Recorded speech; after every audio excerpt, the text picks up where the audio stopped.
नमस्ते दोस्तों, आज के वीडियो में हम लोग सीखेंगे रियल इस्टेट स्टॉक के बारे में। जो रियल इस्टेट स्टॉक कैसे आइडेंटिफाई करें कि जिसमें आपको एक मल्टी बैगर रिटर्न मिल सकता है। मैं आज आपको खुद बताऊंगा दोस्तों कि एनालिसिस आप किस तरीके से कर सकते हो। अगर आप खुद एनालिसिस करना सीख पाओगे तो आप डिसीजन ले पाओगे कि वो स्टॉक को बाय करना है, होल्ड करना है या सेल करना है। इसका तरीका मैं आज आपको आज मैं आपको बताऊँगा, तो आप सेल्फ डिसीजन ले पाओगे और एक आत्मनिर्भर ट्रेडर बन पाओगे। तो हम लोगों ने ये रियल इस्टेट सेक्टर को क्यों आइडेंटिफाई किया है, इसको पहले समझ लेते हैं। तो जैसे कि आपको पता रहेगा कि इकोनॉमिक पैकेज में कल एफएम ने एक डिक्लेरेशन दे दिया था, उसमें रियल इस्टेट के लिए कुछ पैकेज डिक्लेयर किया हुआ है। वो डिटेल्स क्या है इसके आप वो गूगल में जाके सर्च कर लीजिए, आपको वहाँ पे न्यूज़ मिलेगा। ये न्यूज़ के बारे में हम लोग ऑलरेडी यहाँ पे डिस्कस नहीं करेंगे क्योंकि न्यूज़ सबको पता है और आप गूगल में जाके सर्च कर सकते हो। अगर ये न्यूज़ का आपको फाइनेंशियल बेनिफिट लेना है तो फाइनेंशियल बेनिफिट लेने के लिए आपको क्या करना पड़ेगा, आपको फाइंड आउट करना पड़ेगा कौन से ऐसे रियल इस्टेट के स्टॉक है जो आपको एक कंसिस्टेंटली सक्सेसफुल ट्रेडर बना सकते हैं। और उसमें बाय का डिसीजन लेना है या सेल का डिसीजन लेना है या होल्ड करना है, वो कैसे कर सकते हैं यह यहाँ पे हम लोग सीख लेंगे। तो सबसे पहले अगर आपको देखना है कि रियल इस्टेट सेक्टर में कौन कौन से स्टॉक आते हैं तो उसको कैसे फाइंड आउट किया जा सकता है, तो एक सिंपल टेक्निक आपको मैं बताता हूं दोस्तों। आप सिर्फ गूगल में जाइए और गूगल में जाके एनएससी रियल इस्टेट स्टॉक करके सर्च कीजिए। जब आप एनएससी रियल इस्टेट स्टॉक करके सर्च करोगे तो आपको यहाँ पे पूरा का पूरा लिस्ट मिल जाएगा। यहाँ पे जो भी स्टॉक मेंशन किए रहेंगे सभी के सभी एनएससी में लिस्टेड है। तो हम लोग क्या करेंगे, हम लोग उनमें से कुछ स्टॉक का एनालिसिस करेंगे और एनालिसिस करने के बाद मैं आपको टेक्निक बताऊंगा कि किस तरीके से आप उसका बेनिफिट ले सकते हैं। टेक्निक का इस्तेमाल हम लोग किस लिए करेंगे कि हम लोग डिसाइड करेंगे कि वहाँ पे अभी बाय करना है या सेल करना है। और ये सेल करने का और बाय करने के पीछे का जो प्राइस एक्शन का टेक्निक है, वो प्राइस एक्शन का टेक्निक मैं आपको सिखाऊंगा और वो प्राइस एक्शन के टेक्निक के थ्रू आप डिसीजन ले सकते हैं। तो यहाँ पे पहले हम लोग देखेंगे डीएलएफ स्टॉक का हम लोग किस तरीके से एनालिसिस कर सकते हैं। तो यहाँ पे मैंने आपके सामने जो चार्ट ओपन किया हुआ है दोस्तों, वो डीएलएफ स्टॉक का डेली का चार्ट है। जब भी आपको लॉन्गर टर्म एनालिसिस करना है तो आपको डेली के टाइम फ्रेम को रेफ़र करना पड़ता है। जब भी हम लोग चार्ट का एनालिसिस करेंगे तो चार्ट का एनालिसिस करने के लिए ये जो चार्ट का लेफ़्ट साइड है और ये जो चार्ट का राइट साइड है, तो आपको लेफ़्ट साइड से लेकर राइट साइड तक का एनालिसिस करना पड़ता है। तो आप किस तरीके से कर सकते हो दोस्तों, तो यहाँ पे सबसे पहले आपको देखना है कि यहाँ पे जो चार्ट हम लोगों ने ओपन किया हुआ है उसका एक हाईएस्ट पॉइंट आपको आइडेंटिफाई करना है और एक लोएस्ट पॉइंट आपको आइडेंटिफाई करना है।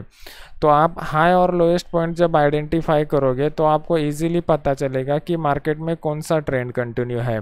तो यहाँ पे अगर आप देखोगे तो यहाँ पे आपको क्लियर कट दिखाई दे रहा था कि यहाँ पे मार्केट में एक डाउन ट्रेंड कंटिन्यू था।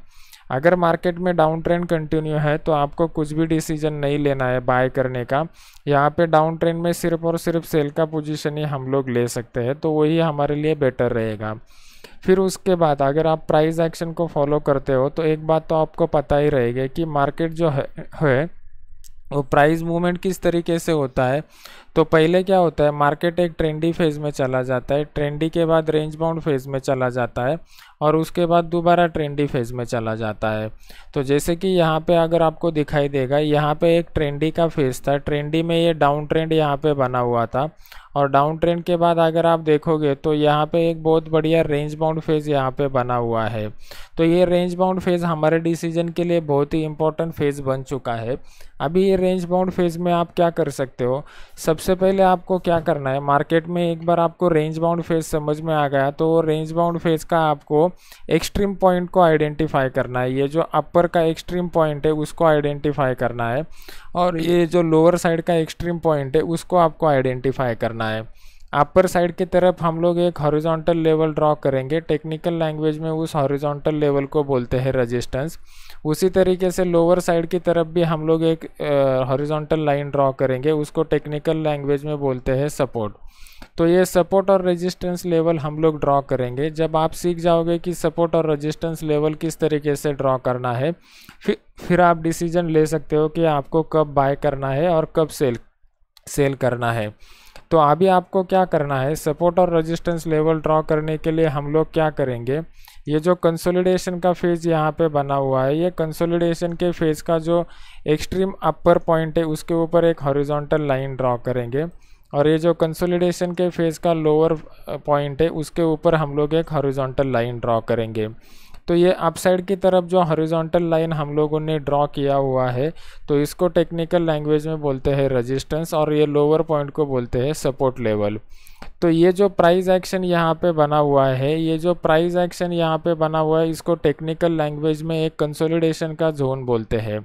अभी ये कंसोलिडेशन के जोन में यहाँ पे मार्केट में दो पॉसिबिलिटी बनता है। पहला पॉसिबिलिटी ये है कि ये अप साइड को ब्रेक करेगा, और दूसरा पॉसिबिलिटी है कि ये डाउन साइड को ब्रेक करेगा।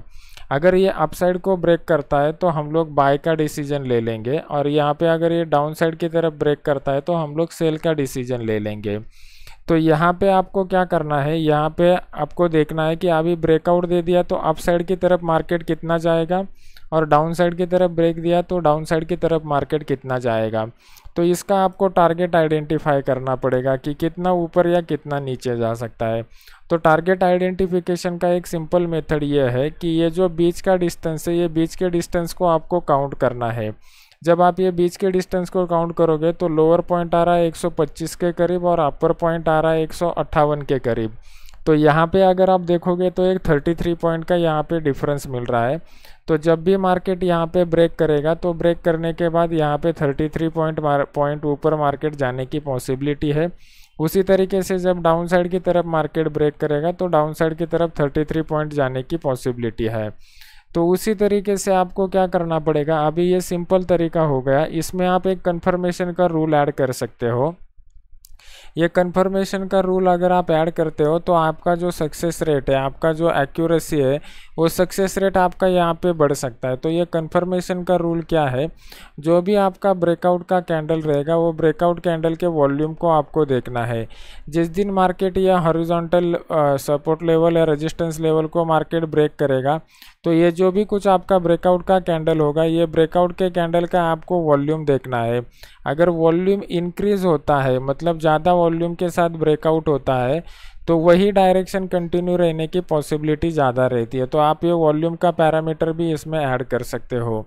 तो इस तरीके से आप फाइंड आउट कर सकते हो कि ये जो रियल इस्टेट का स्टॉक है, डीएलएफ का स्टॉक, ये डीएलएफ के स्टॉक में आपको कब बाय करना है और कब सेल करना है, या फिर कब तक आपको होल्ड रहना है, या फिर कब तक आपको मार्केट से दूर रहना है। उसी तरीके से हम लोगों ने जो दूसरा स्टॉक यहाँ पे सिलेक्ट किया हुआ है, ये दूसरा स्टॉक हम लोगों ने सिलेक्ट किया हुआ है गोदरेज प्रॉपर्टीज़ का। गोदरेज प्रॉपर्टीज़ का अगर आप चार्ट देखते हो तो वहाँ पे भी आपको सेम स्ट्रक्चर दिखाई देगा। यहाँ पे मार्केट एक कम्प्लीटली डाउन ट्रेंड में था, और डाउन ट्रेंड के बाद यहाँ पे एक कंसोलिडेशन का फेज़ बना हुआ है। सेम तरीके से हम लोग अपर पॉइंट का और लोअर पॉइंट को मार्क करेंगे और उसका ब्रेकआउट होने तक वेट करेंगे। अगर आप सभी रियल इस्टेट के स्टॉक देखोगे दोस्तों, तो सभी रियल इस्टेट के स्टॉक में ऑलमोस्ट सेम तरीके का ही स्ट्रक्चर आपको फाइंड आउट होगा। तो आपको सिंपल यही टेक्निक यूज़ करना है, जो टेक्निक मैंने अभी आपको बताया हुआ है। जितने भी स्टॉक मिलेंगे आपको, वो स्टॉक के ऊपर आप एक रेजिस्टेंस के लेवल को आइडेंटिफाई करो या फिर एक सपोर्ट लेवल को आइडेंटिफाई करो, और उसका जो ब्रेकआउट है ये ब्रेकआउट होने तक वेट करो, और ब्रेकआउट के टाइम पे आप वॉल्यूम कन्फर्मेशन भी ले लो तो आपका सक्सेस रेट ज़्यादा मिल जाएगा। तो इस तरीके से आप खुद एनालिसिस करके फाइंड आउट कर सकते हो कि किस स्टॉक में हमें इन्वेस्टमेंट करना है या ट्रेडिंग करना है। तो इसी तरीके से सेम मैं सपोर्ट रेजिस्टेंस के ऊपर काम करता हूँ। ये जो अपना टेलीग्राम का चैनल है जहाँ पे 31,000 से ज़्यादा लोग जुड़े हुए हैं, ये चैनल में मैं यहाँ पे फ्री में टिप्स देता हूँ। तो यहाँ पे अगर आप देखोगे तो मैंने HDFC बैंक का बाय का सिग्नल दिया था आज। यहाँ पे मैंने बाय का टारगेट, बाय का लेवल भी बताया था और स्टॉप लॉस भी बताया था, और बीच बीच में कब प्रॉफिट बुक करना है ये भी यहाँ पे मैं बता देता हूँ।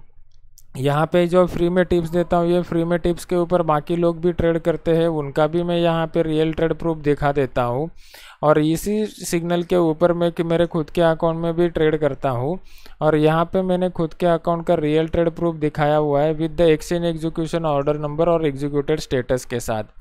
तो ये जो टेलीग्राम का सर्विस है, ये टेलीग्राम का सर्विस सबके लिए फ्री है। ये टेलीग्राम का लिंक मैंने नीचे डिस्क्रिप्शन के बॉक्स में दिया हुआ है, आप वो लिंक के ऊपर क्लिक करके ये सर्विस को ज्वाइन कर सकते हो।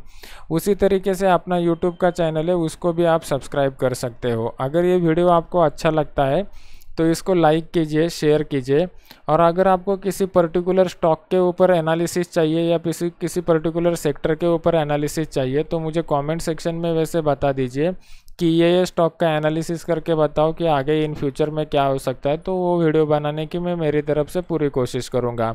और ये जो अपना यूट्यूब का चैनल है इसको सब्सक्राइब कीजिए, और सब्सक्राइब करने के बाद बेल आइकॉन का बटन दबा दीजिए, तो जैसे ही मैं कोई नया वीडियो लॉन्च करता हूँ उसका आपको नोटिफिकेशन मिल जाएगा। Thank you very much.